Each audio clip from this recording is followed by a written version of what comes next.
In this video, I want to talk about another technique for quantization, and it's called per channel quantization. So per channel means per row or per column. Whichever channel you want to use, either row or column, is up to you. But essentially, let's just say that we chose row. That means we're going to quantize each row individually. So this row, we're going to quantize it by computing a scale and 0 point only using the values in this row, and then we're going to quantize the row.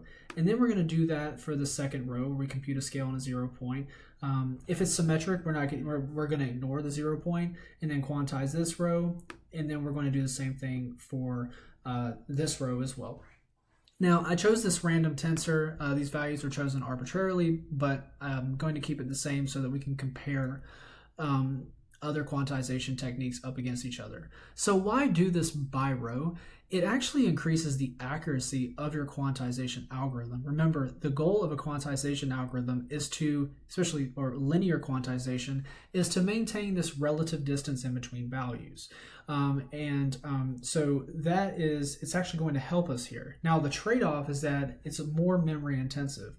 Why is that? Because if we're using some asymmetric, we're going to have to store a scale and a 0 point for each row of every tensor.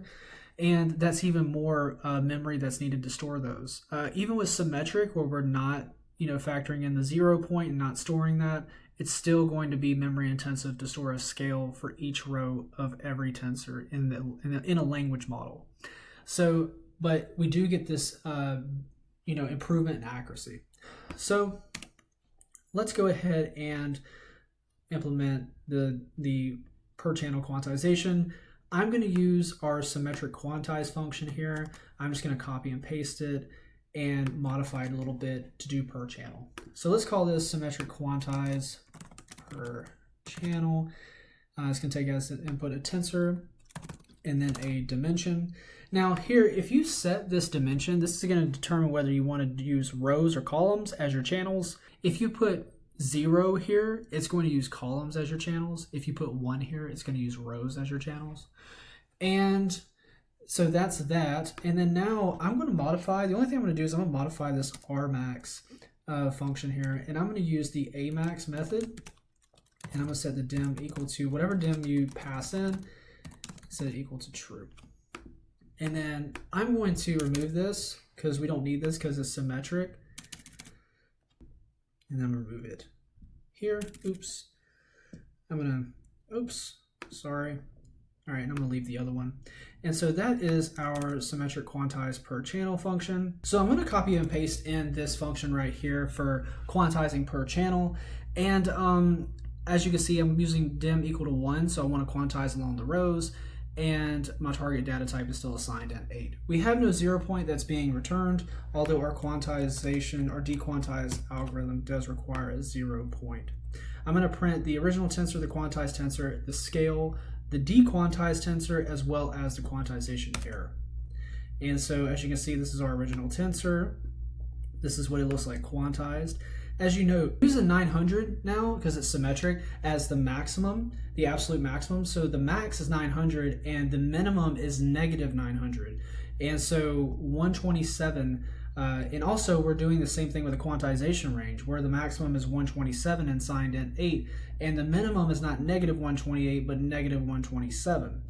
And so 900 maps to 127. And negative 128, even though it is the smallest number in this row, it quantizes to negative 18. That's because the assumed minimum is now negative 900 for this row, and negative 128 is not nearly as small as that number.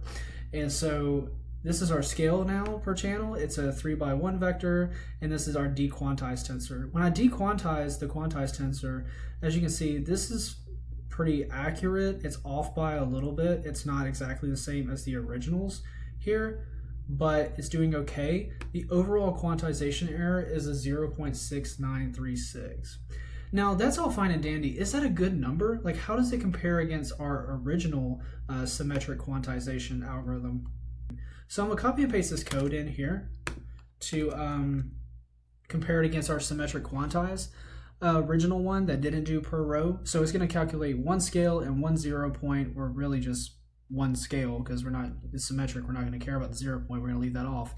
And for the entire tensor, and it's going to quantize everything based off that one scale. And what we're going to do is we're going to see if the quantization error is any different. Oops, I forgot that we left the 0 point in for the symmetric quantize. And let's see. All right, so 900 is still considered the absolute maximum, but negative 900 is now the minimum of our unquantized range. So we still get the same values here, right? But the other rows are going to be significantly different than what they were here, because we're still using 900 and negative 900 as the min and max for our unquantized range. So everything is quantized based on that. And this is our dequantized tensor. Everything in the top row looks good. We do start, and everything at the bottom, actually in the middle is fine. This is down here. You can see it's a little bit further off than the other one. And when you see we only have one scale here. Now, in terms of the quantization error, I accidentally printed out the difference tensor as well. We're not really as concerned with that. I'm going to run it again. Our quantization error is 12.2385 compared to 0.6936 with the per channel. So as you can see, the per channel was a lot more accurate. And that's what we would expect. And so per channel does give you this increase. I mean, it's way more accurate. It's like 20 times more accurate. But we do have to carry the weight of these scales, these extra scale parameters per tensor, and in an LLM that adds up. So again, based on your use case, determine whether the memory accuracy trade-off is worth it. And so now we're going to move on into another method called per group quantization and show how we can actually get more accuracy, right? But also, again, we're going to be taking up more memory.